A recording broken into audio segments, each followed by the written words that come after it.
When we think of geotechnical engineering, we often picture building foundations, tunnels, and infrastructure that's essential to our daily lives. But how often do we consider the environmental impact of these projects? As climate change and resource depletion become global challenges, sustainability must take center stage in geotechnical engineering.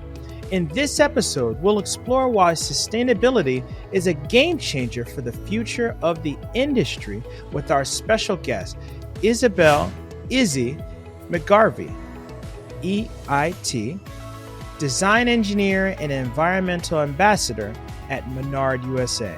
I'm your host, Jared Green, and I'm excited to be bringing you another episode of the Geotechnical Engineering Podcast. And with that, let's dive right into today's episode.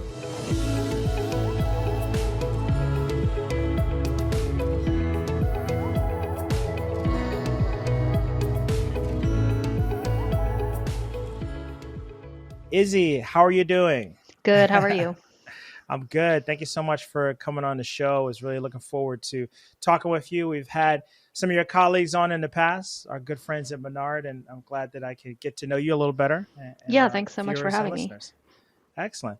So let's see, if you could tell us a little bit more about yourself, tell us how you got involved with the environmental aspects of your work at Menard, that would help to set the stage for our conversation. Sure. So yeah, just like general background on myself, I went to Penn State for my civil engineering degree. And before I started full-time with Menard in 2020, I was a field engineer with them for a little over a year. And then I've transitioned into design, and I'm now a design engineer. I have always been interested in sustainability and environmental topics. Ever since I was young, I actually used to volunteer at the aviary here in Pittsburgh. So I really love birds, and that's kind of like my general interest in the environment was really sparked by that. I got involved in the sustainability efforts at Menard. We kind of had like an initial sustainability group. It was lacking a little bit in engagement. It was mainly targeted at like upper management who tend to be a little busier. But yeah, since I had that interest, I joined that group, and there was an idea from, Menard Global to basically assign an environmental ambassador for each business unit to kind of spearhead the environmental efforts. And I was asked as a member of that group and someone who had, expressed interest before. And so, of course, I accepted. Excellent. So that's cool. It's really nice when your professional kind of responsibilities, let's call them, align with what your actual passions are. That's a real nice situation. And it sounds like this is an opportunity that they asked everybody, and you were one of the people to raise their hand and said, hey, I would like to do that. That's really cool. That's really cool. Excellent. And, this is, you kind of hinted at this, but what was Menard's, what sparked their focus on sustainability, and how has the program evolved from when they first initiated it versus where you are now? Yeah, so actually our parent company, which is Vinci Construction, so they're like a European company, and they set specific environmental goals related to our carbon footprint, which we can kind of go into the details of those goals later. But so they, set these goals. So I would say it's really driven like from the very top down, from our parent company wanting us to reduce our carbon footprint. And then within Menard USA, the program has evolved a lot, I would say, in a short time. Just a couple years ago, really, when I started as environmental ambassador, even just tracking our emissions was a really big obstacle to overcome, honestly. And of course, it's still tricky at times, but within those few years, I think we've gotten a lot more accurate with our tracking and a lot more efficient with it, still striving to make that better as well. And I mean, we've even seen some reductions, which has been very encouraging. And we also have kind of replicated this environmental ambassador model by having some environmental champions within Menard USA since we're regionalized, to kind of increase the communication between the regions in that same kind of model. Excellent. And Izzy, from your perspective, why is sustainability so critical for the future of geotechnical engineering industry? What are your thoughts there? Sure. So, I mean, from my perspective, I find that sustainability is critical for every industry. The climate crisis is really concerning to me, obviously, which is why I'm involved. But, knowing that even within, I would say, the construction industry in particular, not everybody may have that same motivation. So, just pretending for a second that I don't care about climate change. Even just looking at the definition of sustainability, right? A sustainable solution is a solution that can be repeated indefinitely. And Mm. so just for the simple longevity of a business, I think everybody should consider it important for their industry. But specifically for the geotechnical engineering industry, a lot of us work in the construction industry, which is one of the biggest sectors of offenders of carbon emissions. So we have a lot of room for improvement within our Hmm. industry. And then also, I would say, as geotechnical engineers, we kind of live in the gray area a lot, right? And so that leaves a lot of room for innovation, which means we have a lot of room to, make those reductions within our industry. That's a good point. Good point. How does Menard approach carbon emission reduction? And what innovative ways have you found to reduce CO2 in your projects? I mean, you hinted that what you're seeing now is better than what you were doing before, but how are you tracking it, and then how are you reducing? Like, Mhm. what can you share there? Yeah, so I kind of alluded to those goals from our parent company, Vinci, earlier. So I'm not sure if you or like the listeners are familiar, but generally talking about like a carbon footprint, we break that up into three different scopes. And this is anybody's, it could be your personal carbon footprint or a company's carbon footprint. It gets broken up into, like I said, three scopes. So scope one is generally direct emissions. So for those in the construction industry, that's generally like fuel that you're burning and that type of thing. Scope two is emissions that you buy. So generally this would be like electricity for offices and that type of thing. And then the third scope, scope three, is kind of just everything else, or you might sometimes hear it referred to as like embodied carbon. So for instance, basically anything that you buy, it's like the carbon that went into creating that material or creating that machine or whatever it may be. So from Vinci, the specific goals are to reduce the scope one and two emissions by 40% by 2030, and to reduce the scope three emissions by 20% by 2030. And they're kind of just broken up like that because theoretically you have a little more control over your scope one and two emissions, since those are your direct emissions, versus your Hmm. embodied emissions. You're a little bit at the mercy of, the suppliers or that kind of thing. So, I mean, for tracking, it's essentially tracking all of the fuel that we use, tracking, equipment that we buy, concrete that we put in the ground, kind of just tracking anything that you consume or emit. And so by doing that, you can look at your breakdown, right, and see where are your biggest impacts. And for us, it's concrete. Concrete is a very carbon intensive material. It makes up about 80% of our carbon footprint. So we do have those goals related to scope one and two where concrete isn't involved. But, from my perspective, that's kind of like the low hanging fruit, if you will, of where we can see the biggest impact.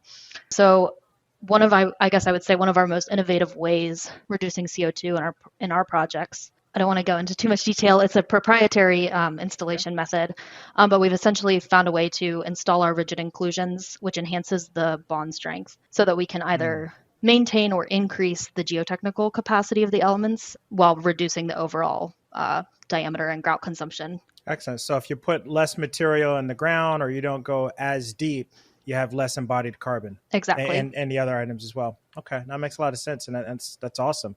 I think it speaks to the importance of, you know as we become more sophisticated, what we do from a geotechnical standpoint, we're actually improving the Right. planet, right? It's not just, oh, we're saving cost, oh, we're saving schedule, but it's like we're also doing things from a carbon standpoint as well. So it's a good way to think about things. I didn't learn it that way when I was in school way back when. So Right. Yeah, I think that's the beauty of sustainability, right? It can be all three. And I mean, honestly, if it mhm, isn't all three, then it's not a sustainable solution that can be repeated indefinitely. So, mhm. No, you're absolutely right. Now, can you explain the significance of ground improvement when we talk about reducing carbon emissions, and also how that compares to traditional methods? sure. So, we can often save, both carbon emissions and money and schedule Hmm. for a project. Let's say it was originally a traditional piling solution and we go to rigid inclusions. Our rigid inclusion elements, we don't tie them into the foundations using steel, so that's automatically just a reduction of material by not needing to use that steel to tie in. And then additionally, rigid inclusions aren't our only ground improvement method. So we have a suite of options, and most of them are much less carbon intense than rigid inclusions, because I kind of mentioned that concrete is such a carbon intense material. The carbon footprint of a project that uses like aggregate piers is significantly less than the carbon footprint of something like uh, rigid inclusion. So yeah, aggregate piers, wick drains, dynamic compaction are all, very green methods compared to any type of method that would use concrete. Excellent. And what are some of the main challenges that you've encountered when you're promoting sustainability, especially when trying to balance cost effectiveness and practical implementation? What are your thoughts there? Is it? Yeah, I mean, I would say I think people's mindset in the construction industry is probably a big obstacle to overcome. Like we kind of like alluded to a little bit earlier, like cost and schedule coming first always, right? And so I think, really trying to change that mindset of we can have all three, and sometimes they even go hand in hand, right? Reduction of a material lessens the carbon footprint, and also it's less expensive because you don't need as much material, right? So I think, kind of changing that mindset of assuming that going green is going to be expensive, just kind of taking a step back, thinking about reduce, reuse, recycle, which everybody has heard, right? I think it's something that gets lost with that is that the order is important. You should reduce. If you can't reduce, look into reusing. If you can't reuse, then you recycle, right? Um, Mm, and that reduction part is really where you'll find that sweet spot of carbon and monetary savings. excellent. Excellent. What would you say the engineers and the industry as a whole can do to contribute more effectively to environmental sustainability? Yeah, I think being open-minded to innovative solutions is a large part of it. As we progress with, as we begin to see the effects of climate change more and more companies are trying to reduce their carbon footprint, that's going to require innovation. I think in the construction industry, especially, nobody wants to take on more risk, obviously. So there can be a hesitancy to accept new solutions for sure. I also think being a little open to maybe a little bit of inconvenience, right? Mm, From a personal carbon footprint perspective, like we think about that a lot, but I don't know that it gets translated as much to like a company's carbon footprint.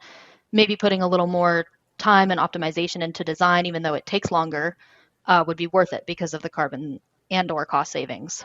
Or maybe there's a better way of installing something that uses less material, even though it's going to be a pain in the butt to implement and get everybody, on board with.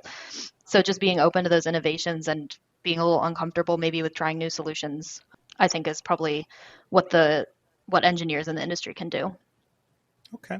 Excellent. Well, we're going to get ready to take a break. But before we take our break, what would you give as your final piece of advice for engineers that are listening in that want to make a meaningful impact on sustainability and geotechnical engineering?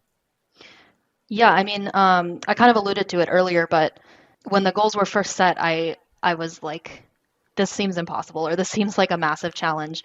And we've already been able to see some reductions. So, I went into with the mindset of, we may not meet these goals, but I'm going to do my best because that's Mhm. better than nothing. And seeing that encouraging process, encouraging reductions so far, I mean, my advice is really just to start.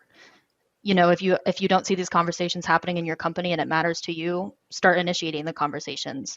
Start tracking your carbon emissions Yeah. if you're not, right? What you measure, you can move. And just start thinking about it, start being mindful of where you're not paying attention to what you're consuming, and just, yeah, having open conversations with, the project team if there's areas that you see for optimization.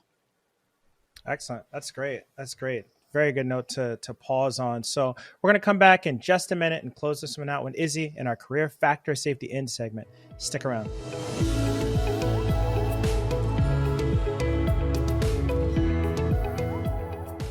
All right, welcome back. It's time for our career factor safety end segment. In geotechnical engineering, just like many disciplines of engineering, it's important to incorporate a factor of safety into our design. But what about incorporating a factor of safety into our actual career? Today, of course, we're speaking with Izabelle McGarvey, design engineer and environmental ambassador of Menard. Now, Izzy, you've already had a very successful career. I know you're still starting out in your career, but you had a successful career so far. And when you look back in your career, what's one thing you've implemented in your career to give yourself a factor of safety in your career?